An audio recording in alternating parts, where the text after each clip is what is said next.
Welcome back to گلدشت episode 27۔ ادھر عائشہ kitchen میں کام کر رہی تھی جب اسے کسی کے زور سے چیخنے کی آواز سنائی دی۔ وہ جو بگونے میں چمچ چلا رہی تھی ایک دم چونک کر پلٹی۔ ادھر ادھر دیکھنے پر جب اسے کچھ نہ دکھا تو وہ واپس کام میں لگ گئی۔ وہ پھر سے اپنے کام میں محو ہو گئی تھی جب اسے چھت سے عجیب کھٹ پٹ کی آوازیں آنے لگی۔ ایسا محسوس ہو رہا تھا جیسے کوئی سل پر کچھ پیس رہا ہو۔ وہ حیرت سے اوپر کی جانب دیکھنے لگی۔ چھت پر بچوں کے لیے کمرے بن رہے تھے لیکن اس وقت رات ہو گئی تھی اور مزدور بھی جا چکے تھے۔ اسے حیرت ہوئی کہ اس وقت چھت پر کون ہے۔ اس نے کچن سے نکل کر ظفر اور جعفر کو ڈھونڈنا چاہا لیکن جب کوئی اسے نہ ملا تو وہ ہمت کر کے خود ہی آہستہ آہستہ سیڑھیاں چڑھ کر اوپر جانے لگی۔ سل پر پیسنے کی آواز اور صاف ہونے لگی اور زیادہ تیز۔ جیسے جیسے وہ آگے بڑھتی جاتی آواز تیز ہوتی جاتی۔ حیرت کی حد تب پار ہوئی جب عین کچن کے اوپر والے چھت کے حصے پر کوئی بھی نہیں تھا لیکن آواز وہیں کے وہیں تھی۔ وہ ایک دم نیچے جانے کے لیے مڑی لیکن اپنے عین پیچھے کسی کو کھڑا دیکھ وہ زور سے چلائی۔ وہ چہرہ بہت خوفناک تھا۔ ایک پل کے لیے اس نے اس کا چہرہ دیکھا اور اگلے ہی لمحے وہ غائب ہو گئی۔ عائشہ کے قدم وہیں جم گئے۔ اس نے کوثر سے بہت کچھ سنا تھا لیکن یہ پہلی بار تھا کہ اس کے ساتھ کچھ ہوا تھا۔ عائشہ کی آواز گھر کے اندر گھستے جعفر کے کانوں سے ٹکرائی تو وہ فوراً ہی اس کی آواز کا پیچھا کرتا چھت پر پہنچا۔ شاید اس کے غائب ہونے کی وجہ جعفر کا آ جانا تھا لیکن آج پہلی بار جعفر نے بھی کسی کو چھت سے دوسری جانب بھاگتے ہوئے دیکھا تھا۔ ایک پل کے لیے جعفر کے دل نے کہا کہ وہ اس کا پیچھا کرے لیکن عائشہ کے پاس جانا اس وقت زیادہ ضروری تھا تو وہ اس کی جانب بڑھ گیا۔ کیا ہوا عائشہ، تم یہاں کیا کر رہی ہو؟ جعفر نے عائشہ کے پاس پہنچ کر کہا۔ وہ آواز، وہ عورت۔ عائشہ خوف کی وجہ سے کانپ رہی تھی۔ اچھا چھوڑو، آؤ نیچے چلو۔ عائشہ کے چہرے کے اڑے رنگ دیکھ جعفر نے اسے نیچے لے جانا ضروری سمجھا۔ وہ کون تھی؟ عائشہ نے روتے ہوئے پوچھا۔ پتہ نہیں لیکن مجھے لگتا ہے اب وقت آ گیا ہے پتہ لگانے کا۔ جعفر نے کچھ سوچتے ہوئے کہا۔ فرقان میں اس خواب سے تنگ آ گیا ہوں۔ ہر دوسرے دن مجھے اپنے خواب میں یہی منظر دکھتا ہے۔ فرحان شاہ نے فکر مندانہ انداز میں کہا۔ تم اسی بارے میں سوچتے رہتے ہو اس لیے؟ فرقان شاہ نے ان کی بات کو اہمیت دیے بنا جواب دیا۔ نہیں، میں تم سے کچھ بات کرنے آیا ہوں۔ میں نے ایک مولوی صاحب سے بات کی ہے۔ بات کرنے کا ارادہ تو نہیں لیکن اس دن شائستہ تمہارے گھر سے جب واپس آئی تو اسے لگا کہ کوئی اس کا پیچھا کر رہا ہے۔ پھر 3-4 بار مجھے ایسا لگا جیسے کوئی گزرا ہو، اور یہ سب صرف تب ہوتا ہے جب ہم یہاں لال حویلی سے اپنے گھر جاتے ہیں۔ اوپر سے جب سے اویس کی بات پکی کی ہے گھر میں عجیب و غریب واقعات رونما ہونے لگے ہیں۔ فرحان شاہ واقعی بہت پریشان تھے۔ تم کہنا کیا چاہتے ہو؟ فرقان شاہ ایک دم غصہ ہو کر کہنے لگے۔ تم برا مت مانو، ہم یہ سب مل کر ختم کر دیں گے۔ فرحان شاہ کے چہرے سے صاف ظاہر تھا کہ وہ کچھ سوچ کر آئے ہیں۔ صاف صاف بولو، کیا بات ہے؟ فرقان شاہ کو سارا الزام اپنے گھر پر لگتے ہوئے سن کر غصہ آنے لگا تھا۔ میں ایک مولوی صاحب کے پاس گیا اور سارا معاملہ میں نے ان سے بیان کیا۔ ان کا کہنا ہے کہ انہیں دونوں حویلیوں کا معائنہ کرنا ہے۔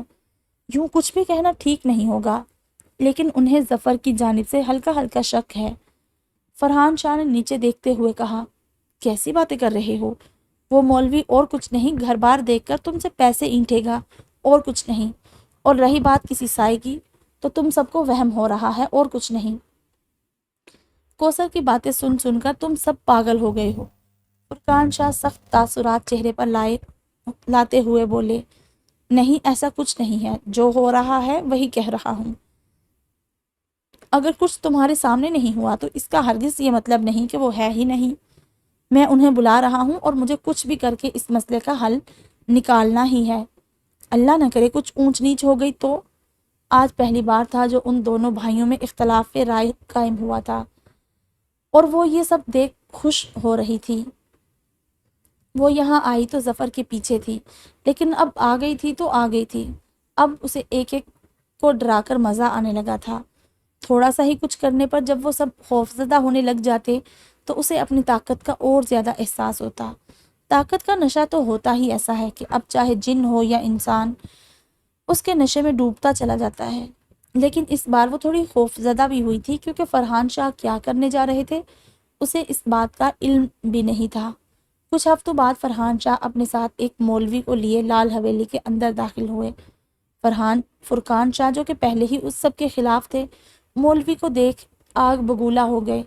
خیر سے جعفر نے بھی اس بار فرحان شاہ کا نہیں، فرقان شاہ کا ہی ساتھ دیا، جس کی وجہ سے فرحان شاہ کافی دل برداشتہ ہوئے۔ جعفر کا کہنا تھا کہ اگر کچھ ہے تو اس سے ہمیں خود ہی لڑنا ہوگا، لیکن فرحان شاہ بھی شاہوں کے خاندان سے ہی تھے، اوپر سے ان کو آنے والے ڈراؤنے خواب بھی اب اور زیادہ بڑھ گئے تھے۔ ضد کے ساتھ ساتھ یہ ان کی مجبوری تھی، لیکن فرقان شاہ کسی طور پر یہ ماننے کو تیار نہیں تھے کہ گھر میں کچھ بھی ہو رہا ہے۔ بابا، آپ ان کی بات کو ایک بار سنیں تو، کوثر نے ایک دم سامنے آتے ہوئے کہا۔ بہو، تم اس معاملے میں مت بولو، میں نے کہا ہے نا، یہ سب صرف تم لوگوں کا وہم ہے اور کچھ نہیں۔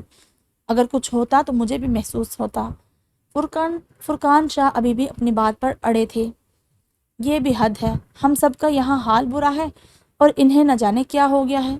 سب چاہے خوف کی وجہ سے مر جائیں، پر انہیں ان کی انا کو ٹھینس نہ پہنچ جائے غلطی سے۔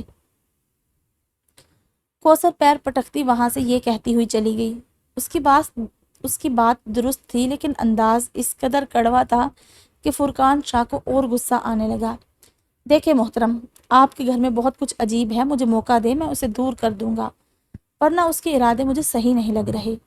کیا آپ کے گھر میں پچھلے سال کوئی موت ہوئی ہے؟ اچانک ان مولوی صاحب نے ادھر ادھر دیکھتے ہوئے کہا۔ ہاں، سب جانتے ہیں کہ اس گھر میں بیٹے کی شادی کے دن ماں کا انتقال ہوا ہے۔ سنی سنائی باتوں سے ہمیں اپنا گرویدہ کرنے کی کوشش نہ کرو، فرقان شاہ نے سخت انداز میں کہا۔ تم ایک دفعہ میرے کہنے سے ان کی بات نہیں مان سکتے؟ تمہیں مجھ پر بھی بھروسہ نہیں ہے کیا؟ فرحان شاہ نے فرقان شاہ کے پاس جا کر انہیں ٹھنڈا کرتے ہوئے کہا۔ اچھا ٹھیک ہے، صرف ایک بار، وہ بھی صرف تمہارے کہنے پر۔ فرقان شاہ نے حامی بھری اور وہی ہاتھ باندھ کر کھڑے ہو گئے۔ وہ مولوی صاحب ایک کے بعد ایک کمرے کو دیکھنے لگے۔ بہت دیر ہر کمرے کا جائزہ لینے کے بعد انہوں نے کچھ پڑھنا شروع کیا اور ہر کمرے میں پھونکنے لگے۔ ظفر کے کمرے کے پاس جا کر انہیں کافی وقت لگایا۔ ہر ایک جگہ کا حصار کرنے کے بعد وہ ظفر کے عین سامنے آ کھڑے ہوئے اور اس کی آنکھوں میں دیکھنے لگے۔ ظفر کچھ دیر تو یوں ہی کھڑا رہا، پھر وہیں بے ہوش ہو گیا۔ سب ہی ایک دم ظفر کی جانب بڑھے۔ رک جائیں، ابھی کوئی اس کے قریب نہیں جائے گا، مولوی صاحب نے سب کو ایک دم چلا کر کہا۔ وہ اس کے ساتھ آئی ہے، اس پر عاشق ہے۔ مولوی صاحب سب کی جانب دیکھ کر بولے۔ میں اسے اس گھر سے دور قید کر رہا ہوں، اسے اس کے گھر بھیج دینا میرے لیے ناممکن ہے، لیکن ہاں، تم لوگوں سے دور ضرور کر دوں گا اسے۔ بس اس بات کا خیال رکھنا، اس کا دوبارہ اس گھر میں ذکر کبھی مت کرنا۔ مولوی صاحب یہ کہہ کر سیدھا گھر سے باہر چلے گئے۔ فرقان شاہ، جو کہ ابھی بھی اس سب کو ڈرامہ ہی سمجھ رہے تھے، اپنی گردن جھٹک کر اپنے کمرے میں چلے گئے، جبکہ جعفر اپنے بھائی کی فکر میں مولوی صاحب کی باتوں کو مکمل نظر انداز کرتا اسے اٹھا کر صوفے پر لے گیا۔ جعفر، منع کیا تھا نا انہوں نے، پھر کیوں کیا تم نے؟ فرحان شاہ جعفر کی حرکت پر برہم ہوئے۔ چاچو، اب اس طرح ظفر کو زمین پر تو نہیں چھوڑ سکتا میں۔ جعفر کو کچھ یقین تو تھا ہی، لیکن اب وہ مولوی صاحب کی باتوں سے قائل ہونے لگا تھا۔ بس اسے اس سب میں کسی اور کی مداخلت پسند نہیں آ رہی تھی۔ ہاں تو تم بتاؤ، کیا تمہیں سدا کے لیے یہیں قید کر دوں؟ مولوی صاحب جنگل کے کونے پر کھڑے کسی سے مخاطب تھے۔ مجھ سے پوچھ رہے ہو؟ مطلب تمہارے دل میں لالچ ہے؟ وہ اپنی خوفناک شکل پر مسکراہٹ سے جا کر بولی۔ میری چھوڑو، اپنی بات کرو، بولو، کر دوں تمہیں قید؟ وہ پھر سے بولے۔ تم مجھے کہیں قید نہیں کر سکتے، چاہے تو آزما لو، وہ مسکراتے ہوئے کہہ کر جنگل کے اندر چلی گئی۔ مولوی صاحب اسے حیرت سے دیکھنے لگے۔ اس کے جاتے ہی انہوں نے کچھ پڑھا اور ایک کیل پر دم کر کے وہیں مٹی میں دبا دی۔ اسے میں نے جنگلوں میں قید کر دیا ہے، بس اب اس بات کا خیال رکھیے گا کہ وہاں کوئی زیادہ نہ جائے، اگر بالکل نہ جائے تو زیادہ بہتر ہے، لال حویلی میں آ کر انہوں نے کہا اور واپس چلے گئے۔ جعفر اس سب کو سمجھنے کی کوشش کر رہا تھا، لیکن یہ سب معاملات اس کی سمجھ سے بالکل باہر تھے۔ یقین نہ کرنے کی تو کوئی صورت ہی باقی نہیں رہی تھی، لیکن ظفر کا بے ہوش ہو جانا اس بات کی دلیل تھا کہ وہ جو بھی کہہ رہے تھے سچ تھا۔ وقت بیتتا گیا، دیکھتے ہی دیکھتے 6 سال گزر گئے۔ اس دوران سب کچھ بہت اچھا رہا۔ صرف اویس کی شادی کے روز ایک عجیب سا واقعہ پیش آیا۔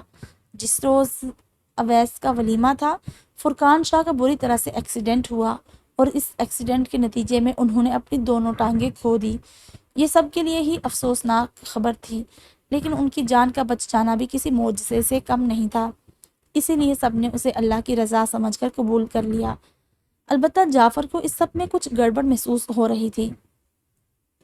اس بار فرحان شاہ بھی مکمل مطمئن تھے۔ کوثر کو بھی کسی چیز سے تکلیف نہیں تھی، صرف جعفر کو ہی بار بار جنگل کی جانب کھنچاؤ محسوس ہوتا۔ کبھی عائشہ، کبھی فرحان شاہ، کوئی نہ کوئی اسے روک دیتا، پھر اسے بہت سمجھاتے۔ وہ کچھ دن ٹھہر جاتا، لیکن پھر وہی سب شروع ہو جاتا۔ کچھ تھا جو اسے کھینچتا تھا، اسے اس مولوی کی بات ادھوری لگی تھی۔ جو بھی تھا اس نے ایک نہ ایک دن پتہ لگا ہی لینا تھا۔ اویس کی شادی پہلے سدرا نامی لڑکی سے ہوئی تھی، جس سے اسے اورحان اور پریشے ملے۔ سدرا پریشے کے بارے میں کافی بیمار رہتی تھی، اور پھر جس دن پریشے کی ولادت ہوئی، وہ اس دن سب کو چھوڑ کر اس دنیا سے چلی گئی۔ پریشے کو شائستہ نے بہت پیار سے اپنی بیٹیوں کی طرح پالا۔ وہ ہر وقت اسی کے ساتھ رہتی۔ پریشے بھی شائستہ سے بہت پیار کرتی تھی، لیکن اورحان جو اپنے مزاج کا بچہ تھا، وہ کسی کے پاس نہ جاتا، زیادہ تر خود کو کمرے میں بند رکھتا۔ اویس اور صفدر بھی اس کا دل بہلانے میں جب کامیاب نہ ہوتے، تو جعفر ہی واحد وہ بندہ ہوتا جو اسے اس کے کمرے سے باہر لاتا۔ اتار چڑھاؤ ان سب کی زندگی کا حصہ سا بن گیا تھا۔ البتہ ہر کسی کے دل میں ایک وہم ضرور تھا کہ جب کبھی کوئی خوشی ہوتی تب ہی کوئی نہ کوئی مر جاتا۔ آس پڑوس اور رشتہ دار بھی اب اسی طرح کی باتیں کرنے لگے تھے۔ کسی کے پاس کوئی ثبوت نہیں تھا، لیکن نہ جانے کیوں جب کوئی خوشی کا موقع آتا، کوئی نہ کوئی مر جاتا۔ جعفر کو یہ بات پریشان کرتی تھی، کیونکہ اگر وہ قید ہے تو ہر بار خوشی کا موقع ہی کیوں؟ وہ سراغ لگانے کے چکر میں ایک روز جنگل کے اندر چلا گیا۔ جنگل کو پوری طرح کھنگالنے کے بعد جب وہ جنگل سے باہر آیا تو نکلتے ہی اس کا سامنا فرحان شاہ سے ہوا۔ کیوں گئے تھے وہاں؟ فرحان شاہ نے چہرے پر سختی لائے کہا۔ وہ چاچو، میں جعفر کچھ بتانے لگا۔ تم اپنی کھوج سے باہر نہیں آؤ گے، کیوں مصیبت کو بلاوے دے رہے ہو؟ فرحان شاہ نے کرخت لہجے میں کہا۔ میں مصیبت کو دور کرنا چاہتا ہوں، مجھے یقین نہیں ہے کہ وہ قید ہو گئی ہے۔ جعفر نے کچھ سوچتے ہوئے کہا۔ تمہارے پاس اس سب کا کیا ثبوت ہے؟ کیا تم نے دیکھا ہے کچھ، یا کوئی ڈرا ہے؟ کسی اور نے کچھ محسوس کیا؟ فرحان شاہ طنزیہ انداز میں کہہ رہے تھے۔ نہیں، مجھے ایسا لگتا ہے۔ جعفر کے پاس واقعی کوئی جواب نہیں تھا۔ تو تمہارے لگنے پر ہم مصیبت کو دعوت نہیں دے سکتے۔ آج کے بعد اگر تم مجھے یہاں جاتے ہوئے دکھے تو پھر کبھی مجھے اپنا چاچو مت کہنا۔ بہت بار تمہیں سمجھا دیا، لیکن اب بس، تم اپنے شوق کو چن لو یا پھر اپنے چاچو کو، مرضی تمہاری ہے۔ کیسی باتیں کر رہے ہیں چاچو؟ جعفر فوراً ہی آگے بڑھ کر ان کے گلے میں ہاتھ ڈال کر بولا۔ نہیں، میں مذاق نہیں کر رہا۔ ایک عرصے تک میں نے وہ ڈراؤنے خواب دیکھے ہیں۔ تمہیں نہیں پتا میں کس خوف سے دوچار تھا۔ میں تم سے منت کرتا ہوں، اب وہاں مت جانا۔ فرحان شاہ اب کی بار نرمی سے بولے۔ اچھا نا، آپ مجھے شرمندہ کر رہے ہیں۔ جعفر کو واقعی شرمندگی محسوس ہونے لگی تھی۔ پریشے اور اورحان بہت چھوٹے تھے، اوپر سے اویس بھی سدرا کے جانے کے بعد کافی اداس رہنے لگا تھا، تو سب نے مل کر اویس کی دوسری شادی کا فیصلہ کیا۔ شاہوں کے ایک پرانے دوست کی بیٹی، جس کا نام ثنا تھا، اویس کے لیے اسے پسند کیا گیا۔ وہ لڑکی جتنی شوخ اور چنچل تھی، اتنی ہی نیک اور با اخلاق بھی تھی۔ سب کو ہی وہ ایک نظر میں پسند آ گئی تھی۔ شادی سے ایک رات قبل سب کے ہی دل و دماغ کو وسوسوں نے آ گھیرا تھا۔ جعفر بھی اپنے کمرے میں پریشان سا بیٹھا تھا۔ اس کا دل اسے کسی حادثے کا اشارہ دے رہا تھا۔ شدید بے چینی کے عالم میں وہ اٹھا اور وضو کرنے چلا گیا۔ وضو کر کے باہر آتے ہی اس نے جائے نماز بچھا کر استخارے کی نیت سے نماز ادا کی۔ اسے اس سب معاملے کا اس سے اچھا کوئی حل نہیں ملا تھا کہ وہ سیدھا اللہ سے ہی مشورہ کر لے، کیونکہ بہت کھوجنے کے بعد بھی اسے کوئی سراغ نہیں ملا تھا۔ جو باتیں اسے پتہ چلی تھی وہ کچھ بھی ثابت کرنے کے لیے کافی نہیں تھی۔ کبھی کبھی اسے ڈر بھی لگتا تھا کہ کہیں فرحان شاہ کی باتیں درست ہی نہ نکلے، لیکن نہ جانے کیوں اس کا دل قرار نہیں پا رہا تھا۔ صبح شام اس کے ذہن میں یہی سوال رہتا۔ نماز ادا کرتے ہی وہ سو گیا۔ صبح جب اس کی آنکھ کھلی تو وہ کافی دیر پریشان رہا۔ اس نے اپنے خواب کا ذکر کسی سے نہیں کیا سوائے فرحان شاہ کے۔ فرحان شاہ نے اسے 3 دن تک استخارہ کرنے کا مشورہ دیا۔ انہیں لگا تھا جعفر نے وہی دیکھا ہے جو اس کا دل مانتا ہے۔ جو وہ سوچ کر سویا اسے وہی دکھ گیا۔ لگاتار 2 اور دن زیادہ صاف جواب ملنے پر اب وہ بالکل مطمئن تھا۔ اسے پتا تھا کہ اسے کیا کرنا ہے۔ وہ اس بار فرحان شاہ کے گھر نہیں گیا بلکہ سیدھا جنگل کی جانب بڑھ گیا۔ جنگل میں قدم رکھتے ہی اس کے جسم کے تمام رونگٹے کھڑے ہو گئے۔ وہ جو جعفر کی موجودگی کو دور سے ہی جان لیتی تھی، وہ بھی جعفر کی جانب بڑھی۔ مجھے تم سے بات کرنی ہے، میرے سامنے آؤ، جعفر نے جنگل پر اپنی نظریں دوڑاتے ہوئے کہا۔ میرے سامنے آؤ، جعفر نے پھر سے کہا۔ اس بار اس کی آواز پہلے سے اور اونچی تھی۔ جعفر کو ایسا محسوس ہوا کہ اس کے پیچھے سے کوئی گزرا ہے۔ اس نے بنا مڑے آنکھوں کو ترچھا کر کے پیچھے دیکھا اور ہلکا سا طنزیہ مسکرایا۔ تمہیں لگتا ہے میں تمہاری ان حرکتوں سے ڈر جاؤں گا؟ تم دوسروں کو قابو کر سکتی ہو اس طرح ڈرا کر، لیکن مجھے نہیں۔ کیا میں نہیں جانتا تمہاری کمزوری کیا ہے؟ جعفر نے با آواز بلند کہا۔ وہ جو واقعی جعفر کا سامنا کرنے سے ڈر رہی تھی، پیڑ کے اوپری تنے پر بیٹھی جعفر کو دیکھنے لگی۔ تم ڈرو گے، تم بھی ڈرو گے۔ تم انسان آخر ہو کیا؟ مٹی کے سوا کچھ نہیں۔ لاکھوں تم جیسے میرے سامنے پیدا ہوئے اور خاک ہو گئے، تم بھی خاک ہو جاؤ گے، لیکن ہم یہیں رہیں گے۔ یہ تم لوگوں کا وہم ہے کہ تم ہم سے طاقتور ہو۔ اگر ایسا ہوتا تو ہم تم سے ڈرتے، نہ کہ تم لوگ۔ اس کی آواز جنگل کے کونوں سے گونج رہی تھی۔ جعفر اندازہ نہیں لگا پا رہا تھا کہ آواز آ کہاں سے رہی تھی۔ اگر واقعی تم طاقتور ہو تو پھر تم میرے سامنے کیوں نہیں آتی؟ جعفر اس کی آواز سن کر ہلکا سا مسکرا کر بولا۔ سچ تو یہ ہے کہ کسی مومن سے آج تک تمہارا سامنا ہوا ہی نہیں ہے۔ آؤ میرے سامنے، ہو اگر طاقتور تو۔ جعفر نے گھوم کر پورے جنگل کی جانب دیکھ کر کہا۔ جعفر صفدر جعفر کا پیچھا کرتے ہوئے جنگل میں داخل ہوا۔ تم یہاں کیوں آئے ہو؟ جعفر صفدر کو دیکھ کر فکر مند ہوا۔ اسے اپنے لیے خوف نہیں تھا۔ وہ جانتا تھا وہ اسے کچھ بھی نہیں کر سکتی، لیکن صفدر کے لیے اس کا دل فوراً ہی ڈر گیا تھا۔ تمہیں لینے آیا ہوں، چلو جلدی، صفدر نے اس کا ہاتھ پکڑ کر کھینچتے ہوئے کہا۔ تم لوگ کمزور ہو، دیکھو تم بھی کمزور ہو، تم بھی کمزور ہو۔ وہ مسکراتے ہوئے جاتے جعفر کو دیکھ کر بولی، میں واپس ضرور آؤں گا اور اس وقت تمہیں میرا سامنا کرنا ہی ہوگا۔ جعفر نے ایک بار مڑ کر جنگل کی جانب دیکھ کر دل ہی دل میں کہا، تمہارا دماغ ٹھیک ہے؟ کیوں گئے تھے تم وہاں؟ صفدر نے جعفر کو جنگل سے باہر لا کر جھٹکے سے چھوڑتے ہوئے کہا۔ کیونکہ اس سے ہم سب کی جان کو خطرہ ہے، جعفر نے جھنجھلا کر کہا۔ اس سے نہیں، تم سے، پیچھے سے آتی فرحان شاہ کی آواز نے آگے بڑھ کر جواب دینے والے صفدر کے منہ کی بات چھینتے ہوئے کہا۔ مجھ سے کیوں؟ جعفر نے آنکھوں میں حیرت لائے کہا۔ کیونکہ تمہارا تجسس اسے جنگل سے باہر لے آئے گا اور وہ ہم سب سے بدلہ لے گی، اور اسے ایسا کرنے کا موقع تم دو گے۔ فرحان شاہ کی آنکھوں میں ڈر صاف ظاہر تھا۔ نہیں، ایسا نہیں ہے۔ ہاں میں مانتا ہوں مجھے ان لوگوں کو دیکھنے کا شوق ہے، لیکن اس بار معاملہ مختلف ہے۔ کیا آپ لوگوں کو لگتا ہے کہ میں اپنے بچوں کی، آپ سب کی جان خطرے میں ڈال کر ایسا کر سکتا ہوں؟ جعفر اپنی بات سمجھانے کی پوری کوشش کر رہا تھا۔ اگر تم کسی کو نقصان نہیں پہنچانا چاہتے تو خدا کا واسطہ ہے تمہیں اب دوبارہ جنگل میں مت جانا۔ فرحان شاہ نے جعفر کے آگے ہاتھ جوڑتے ہوئے کہا اور لال حویلی کی جانب بڑھ گئے۔ اس دوران صفدر نے انہیں وہ سب بتایا جو اس نے جنگل میں گھستے وقت سنا تھا۔ فرحان شاہ کا غصہ اور زیادہ بڑھ گیا تھا۔ وہ جہاں جعفر کی بے وقوفی پر غصہ تھے، وہیں ان دونوں کے لیے فکر مند بھی ہو رہے تھے۔ جعفر ان کا چہیتا تھا اور صفدر ان کا بڑا بیٹا، لیکن صفدر اس وقت بالکل سنجیدہ تھا۔ اس کے چہرے سے خوف صاف جھلک رہا تھا۔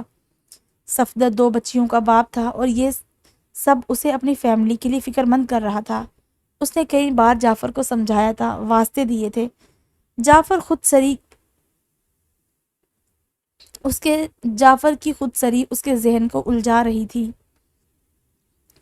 فرقان، تم اپنے بیٹے کو سمجھاؤ، بار بار منع کرنے کے باوجود بھی وہ جنگل میں چلا جاتا ہے، اور آج تو اس نے حد ہی کر دی۔ وہ اسے وہاں جا کر اپنے سامنے آنے کو کہہ رہا تھا۔ آخر یہ لڑکا چاہتا کیا ہے؟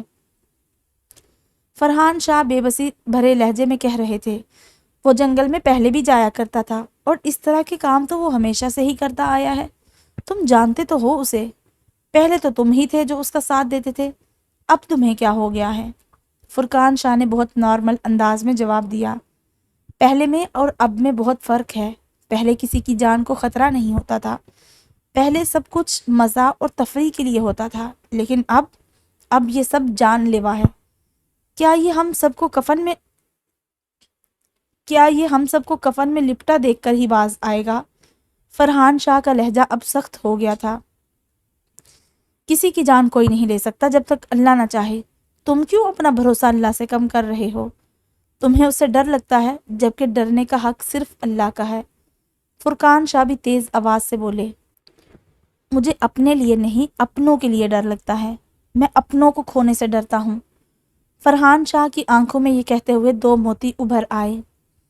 تم سمجھتے کیوں نہیں ہو؟ وہاں کچھ نہیں ہے، اور اگر ہے بھی تو وہ بھی اللہ کی مخلوق ہے۔ ہاں، جعفر کو چاہیے کسی کو تنگ نہ کرے، میں اسے سمجھاؤں گا، لیکن تم خود کو سنبھالو پہلے۔ فرقان شاہ نے بہت نارمل انداز میں کہا۔ ہاں، میں تو چاہتا ہوں تمہارا بیٹا اس اللہ کی مخلوق سے دور رہے بس۔ فرحان شاہ نے ہاتھ اٹھا کر کہا، میں کہہ دوں گا۔ فرقان شاہ نے بات کو دفع کرنے کے انداز میں کہا، تم میری بات کو سنجیدگی سے کیوں نہیں لے رہے؟ فرحان شاہ نے شکستہ لہجے سے کہا، کیونکہ تمہاری باتیں بے بنیاد ہیں۔ ہاں، میں مانتا ہوں جعفر کو یہ سب نہیں کرنا چاہیے، لیکن یوں اس طرح بار بار خوف زدہ ہو کر ایک ہی بات کہے جانا میری سمجھ سے باہر ہے۔ تم تو مجھ سے زیادہ اللہ کی عبادت کرتے ہو۔ کیا تمہیں نہیں لگتا کہ اللہ نے اگر تمہاری زندگی میں اگلا پل نہیں لکھا تو کیا کوئی تمہیں بچا سکتا ہے؟ یا اگلا پل تمہیں جینا ہے تو کیا کوئی تم سے وہ پل چھین سکتا ہے؟ نہیں نا، تو پھر یوں ڈر کر کیا فائدہ؟ وہ ہے یا نہیں مجھے نہیں پتا، لیکن مجھے اس سے ڈر نہیں لگتا۔ فرقان شاہ چہرے پر بنا کوئی تاثر لائے بولے، اگر میری بات سچ ثابت ہوئی نا، اللہ نہ کرے کہ وہ سچ ثابت ہو، لیکن اگر کچھ بھی ہوا تو دیکھ لینا، تمہیں اور تمہارے بیٹے کو میں نہیں بخشوں گا۔ فرحان شاہ کی بات مسلسل رد ہونے پر انہیں بھی غصہ آ گیا تھا، اور وہ یہ کہہ کر کمرے سے چلے گئے۔ میری بات سنیں چاچو، جعفر نے ان کے غصے سے کمرے سے نکلتے ہوئے دیکھ کر کہا۔ نہیں، تم میری بات سنو۔ جانتے ہو، پورا ایک سال میں نے اپنے بیٹے اور بہو کو کفن میں لپٹا دیکھا تھا۔ تم نہیں جانتے مجھے کیسا لگتا تھا۔ مجھے لگتا تھا کہ شاید کل وہ وقت آ جائے کہ وہ میری بوڑھی آنکھیں اپنے جوان بیٹے کا جنازہ دیکھیں۔ بہت تلاش کے بعد مجھے اللہ کا ایک نیک بندہ ملا جس نے میری مدد کی۔ اس کے بعد سے اب تک مجھے وہ کبھی خواب نہیں دکھا۔ چلو مان لیا یہ سب میرا وہم ہے، لیکن کیا میری بات کی تم دونوں باپ بیٹوں کی نظر میں ذرا اہمیت نہیں؟ کیا تم میری ایک بات نہیں مان سکتے؟ فرحان شاہ کی آنکھوں میں نمی اتر آئی تھی، لیکن ان کا لہجہ کافی سخت تھا۔ چاچو، وہ قید نہیں ہے، وہ آزاد ہے، جعفر نے پھر سے کہا۔ تمہیں صرف اس سے ملنے کا بہانہ چاہیے اور کچھ نہیں۔ اپنی طرف سے باتیں مت بناؤ، فرحان شاہ کرخت لہجے میں کہتے وہاں سے چلے گئے۔ جعفر، میری بات سنو۔ فرقان شاہ نے جعفر کو اپنے کمرے میں بلایا۔ فرحان شاہ جو کہ دروازے کی جانب بڑھ چکے تھے، فرقان شاہ کی آواز سن کر واپس پلٹے۔ وہ شاید ان دونوں باپ بیٹوں کی بات سننا چاہتے تھے۔ یہ سب کیا ہے؟ آج تک میں سب کچھ نظر انداز کرتا رہا کیونکہ مجھے یقین تھا کبھی تمہیں کچھ نہیں ملے گا، کیونکہ کچھ ملنے کے لیے کسی کا ہونا ضروری ہے۔ فرقان شاہ اپنی ویل چیئر چلاتے جعفر کے سامنے آتے ہوئے بولے، نہیں بابا، آپ غلط ہیں اس بارے میں۔ بہت سے لوگ انہیں دیکھ چکے ہیں، بہت سے لوگوں کو اس مخلوق نے تنگ بھی کیا۔ جعفر نے اپنی بات ان کے سامنے رکھی۔ میں نہیں مانتا کہ وہ مخلوق کسی کو ڈرا یا تنگ کر سکتی ہے۔ وہ دنیا الگ ہے اور ہم انسانوں کی الگ۔ مجھے یقین ہے جو لوگ کسی کو دیکھنے کا دعویٰ کرتے ہیں وہ صرف ذہنی بیمار ہیں اور کچھ نہیں۔ اس لیے تمہارا ایسی جگہوں پر جانا جہاں لوگ کسی کو دیکھنے کا دعویٰ کرتے تھے مجھے تمہارا بچپنا سمجھ کر اندیکھا کر دیتا تھا، لیکن اب یہ میری برداشت سے باہر ہے۔ جب تمہارے چاچو کو نہیں پسند تمہارا جنگل میں جانا تو تم کیوں بار بار وہاں چلے جاتے ہو؟